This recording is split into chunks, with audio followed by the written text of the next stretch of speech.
Yes, mwebale kwekumira ku Jinja Media TV episode eyokubiri eya seri yaffe gye twasimuludde olunaku olwaleero egenda kulabika olunaku olw'enkya. Wano tegenda kubeerawo today, egenda labika olunaku olw'enkya. Munatusonyiwa kamuvi kano, munatusonyiwe kanaaba nga tetusobodde kamalirako wano ku YouTube.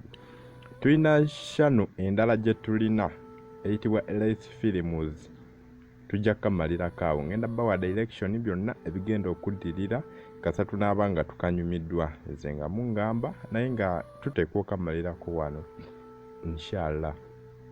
The deadly sword oba the heavenly sword ya mulina okaba nti tukegendereza tukatambula mpola mpola ka movies obumu kuba okuba obukyasinza okuba obulungi bu movies obu trending right now akaliko ka movies ketulina wano ku Telegram yankutte but YouTube channel yaffe mwebale ku subscribinga gwatana ba subscribinga mu-liking ate mu commenting.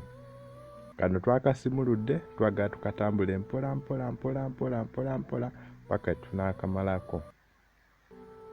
Nenga mwebale kwekumirako, mubadde nga mulindirira nga mugamba tujja kwekumirako tirwe tunadda sebi endala. So musobola okukkiriza ne tusobola okuba ntukamalako ekanagaana.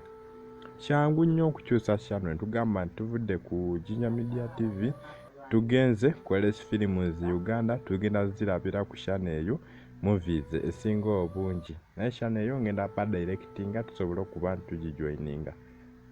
Naye genda tufuuka ya series, tutandike okulabira okwo series nga tewali atukuba ku mukono.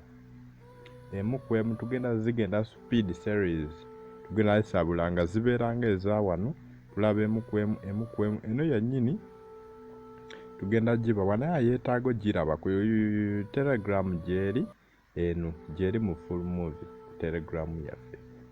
Labako episode emu esigadde gyeziri Telegram account yaffe naye nga episode 2 tugiraba nkya. Tugenda laba episode 1, tomorrow tulabe episode eyokubiri. Tugenda katambula mpola because tulinamuko ebikyatukutte ebitugaana okuploadinga kuno movies oba munfuna naye tugenda bitwala mpola.